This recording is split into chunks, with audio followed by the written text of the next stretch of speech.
Welcome learners, welcome to a new episode of Thought House. অধিকাংশ মানুষই listening নিয়ে হতাশায় ভোগেন যে আমরা নেটিভ স্পিকারদের ইংরেজিটা বুঝি না। এই সমস্যার মূল কারণটা হচ্ছে আমরা লেগে থাকতে পারি না, কারণ listening is a continuous process and it takes time. এবং এই সমস্যাটির সূত্রপাত হয় মূলত আমরা খুবই বাজেভাবে লিসনিং প্র্যাকটিস করি। Listening practice must be easy and fun, moreover in a convenient way. Otherwise, after some days, we will leave and cast into depression.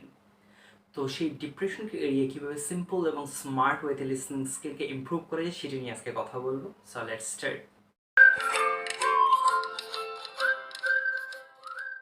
Listening skill improvement নিয়ে আপনারা ন্যাক দুনিয়ায় হাজারো টিপস পাবেন। তো সেই টিপসগুলোকে মোটামুটি দুই ভাগে ভাগ করা যায়। প্রথমত, সো ডাউনলোডিং লিসনিং ম্যাটেরিয়ালস, আপনি মুভিজ ডাউনলোড করতে পারেন, সং ডাউনলোড করতে পারেন, পডকাস্ট অথবা অনলাইন কিংবা অফলাইনে সরাসরি শুনতে পারেন, লাইভ কমেন্ট্রি শুনতে পারেন, নিউজ শুনতে পারেন। এই ধরনের বিভিন্ন ধরনের ম্যাটেরিয়ালস আছে অফলাইন এবং অনলাইনে লিসনিং প্র্যাকটিসের জন্য। So this not a big deal. Next, the second step, that is practice those materials. অর্থাৎ আপনি যে ম্যাটেরিয়ালসগুলো ডাউনলোড করবেন সেগুলোকে প্রপার ওয়েতে আপনাকে ইউটিলাইজ করতে হবে। That is the big challenge. এই ম্যাটেরিয়ালসগুলো ইউজ করতে গিয়ে লার্নাররা প্রায় সময় মিসগাইডেড হয়ে যান। I am going to cite here two examples. As a lecturer of English language and literature, I can ensure you that language learning should be a part of life and that is the smartest way to learn a language, whatever reading, writing আর listening skills. তো listening স্কিলের ব্যাপারে আমরা খুব বেশি serious হয়ে আমরা সময় দিই, শোনার চেষ্টা করি, একসময় বোরিং হয়ে বাদ দিয়ে দিই। কিন্তু ব্যাপারটা যদি এইরকম হতো যে আমরা লিসনিংয়ের জন্য আলাদা কোনো সময় ব্যয় করছি না, এরকম কোনো কাজের সময় যেগুলোতে আমাদেরকে বেশি মনোযোগ দিতে না, তখন যদি আমরা লিসনিংকে একই সাথে চালিয়ে যেতে পারি, অর্থাৎ মাল্টিটাস্কিং করতে পারি, তাহলে সেটা মোর প্রোডাক্টিভ। অর্থাৎ আপনি কি করছেন, কিচেনে কাজ করছেন, আপনি কি করতে পারেন, পডকাস্ট শুনতে পারেন, আপনি হচ্ছে গিয়ে ভাত খাচ্ছেন, ভাত খাওয়ার সময় আপনি নিউজ শুনতে পারেন, আপনি শুয়ে আছেন, শুয়ে সময় আপনি অডিও বুক শুনতে পারেন।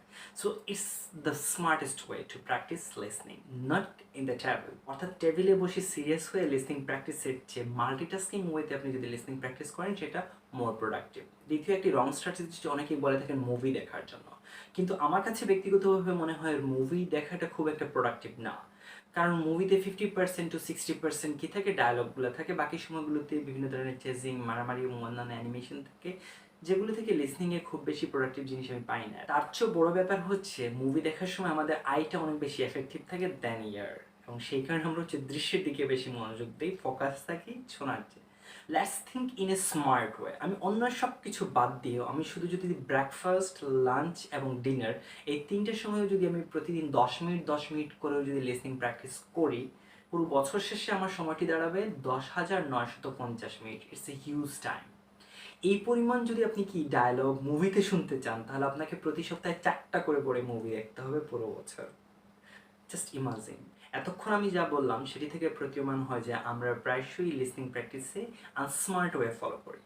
So now I'm going to share with you my favorite 4 strategies to follow in time of listening practice. First of all, don't translate and take a deep breath. লিসনিংয়ে নেটিভ স্পিকারদের কথা ধরতে না পারার সবচেয়ে প্রধান কারণ হচ্ছে এটাই, আমরা লিসনিংয়ের সময় ট্রান্সলেট করা শুরু করি। অর্থাৎ আমরা যখন শুনি একই সাথে কম্প্রিহেনশন, অর্থাৎ সেটাকে অনুবাদ করার চেষ্টা করি যে কী বলছে সে। সেই কাজটা একদমই করবেন না, কারণ যখন আপনি কথা শুনছেন তখন আপনার অডিটরি নার্ভটা হচ্ছে সাউন্ডটাকে প্রসেসিং করছে, এবং একই সাথে আপনি যখন অনুবাদ করার চেষ্টা করেন তখন আপনার ব্রেনটাকে কিন্তু অন্য কাজে, ডাবল কাজে লাগায় ফেলেন, অর্থাৎ একসাথে আপনি ডাবল লোড নিয়ে ফেলছেন। তো সেই কাজটা করবেন না একদমই। তাহলে কি করতে হবে, আমি নিজেও যখন লিসনিং প্র্যাকটিস করতে যাই তখন দেখি যে প্রায় সময় আমি নিজেই অনুবাদ করা শুরু করি। তো সেই ক্ষেত্রে যে টিপসটা আমার ক্ষেত্রে কাজ দিয়েছে সেটি হচ্ছে নিজেকে বারবার অটো সাজেশন দেওয়া, don't translate, don't translate, don't translate. তাহলে এটা কিন্তু কাজ দেয়, মানে আশেপাশের যে চিন্তাগুলো ট্রান্সলেশন সেটাকে কি পাস করে দেয়, সেটার দিকে একদমই ফোকাস না করা। লিসনিংয়ের সময় প্রত্যেকটা ওয়ার্ডের মিনিং জানাটা খুব গুরুত্বপূর্ণ না, এবং একটা সেন্টেন্সের মিনিং শুধুমাত্র ওয়ার্ডের উপর নির্ভর করে না, এর সাথে কনটেক্সট জড়িত। সো আপনি কি করবেন না, কখনোই লিসনিংয়ের সময় ট্রান্সলেট করার চেষ্টা করবেন, ট্রান্সলেটটাকে অ্যাভয়েড করেন, শুধুমাত্র ওয়ার্ডগুলো শোনার চেষ্টা করেন। অ্যান্ড তাও যদি না বুঝতে পারেন, just relax, take a deep breath. না বুঝতে পারলে পৃথিবী ধ্বংস হয়ে যাবে না। My second strategy, use your prediction and assumption. অর্থাৎ এখন আপনি যে টপিকস নিয়ে লিসনিং প্র্যাকটিস করছেন অনুমান করার চেষ্টা করেন ওখানে কী ধরনের কথাবার্তা হতে পারে। যেমন ধরেন একজন টিচার এবং একজন স্টুডেন্টের ম্যাথস ক্লাসের আলোচনা আপনি শুনছেন, এই অবস্থা ওইখানে তো আপনি থিওলজি অর্থাৎ ধর্মের কোনো ওয়ার্ড আপনি আশা করবেন না। অর্থাৎ try to use your sense to guess what's going to happen. It's time for number 3, that is bring variety in listening. বর্তমান পৃথিবীতে ইংরেজি এত বেশি স্প্রেড করেছে যে নেটিভ স্পিকারদের নন নেটিভ স্পিকারদের সংখ্যা বেশি। অর্থাৎ আপনি আপনার চারপাশে যে পরিমাণ নেটিভ স্পিকারদের স্পিকিং শুনবেন তার চেয়েও বেশি শুনবেন নন নেটিভ স্পিকারদের। সেই কারণে আপনাকে প্রচুর ইংরেজি শুনতে হয় এবং বিভিন্ন উৎস থেকে শুনতে হবে। আপনাকে নর্থের ইংলিশ শুনতে হবে, সাউথের ইংলিশ শুনতে হবে, স্প্যানিশ ইংলিশ শুনতে হবে, আমেরিকান শুনতে হবে, স্কটিশ শুনতে হবে, আফ্রিকান শুনতে হবে, ইন্ডিয়ান শুনতে হবে। অর্থাৎ সারা পৃথিবীর মানুষ, বিভিন্ন জায়গার মানুষ বিভিন্নভাবে ইংরেজি বলে থাকে। সো বিভিন্ন ধরনের অ্যাকসেন্টের মানুষের কথাবার্তা শুনতে হবে যদি আপনি ইংরেজি লিসনিংটাকে রিচ করতে চান। And it's time for the final one, and it's the most important one for listening practice, that is stick to a plan whatever it is. তা প্রতিদিন 10 মিনিটের জন্য হোক, 15 মিনিটের জন্য হোক, 20 মিনিটের জন্য হোক, আপনাকে কি করতে হবে, একটা স্টাডি প্ল্যানে স্টিক থাকতে হবে লিসনিং প্র্যাকটিসের জন্য। এবং সেই স্টাডি প্ল্যানে দুইটা বিষয় এনশিওর করতে হবে। প্রথমত ডু সামথিং এভরিডে, অ্যান্ড দ্বিতীয়ত ডু সামথিং ডিফারেন্ট এভরিডে। মানে যে প্ল্যানটাই করেন না কেন প্রতিদিন করতে হবে আপনাকে। অর্থাৎ লিসনিংয়ের জন্য 15 মিনিট সময় দিচ্ছে, প্রতিদিন 15 মিনিট সময় দেন।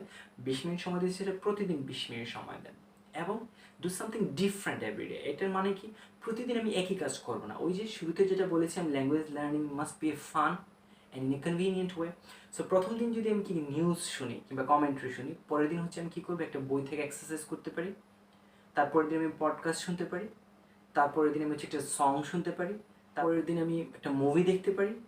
তারপরের দিন আমি একটা অডিও বুক শুনতে পারি। তারপরের দিন আমি একটা টেস্ট দিতে পারি। অর্থাৎ এক এক দিন এক এক কাজ করবো। Do something different.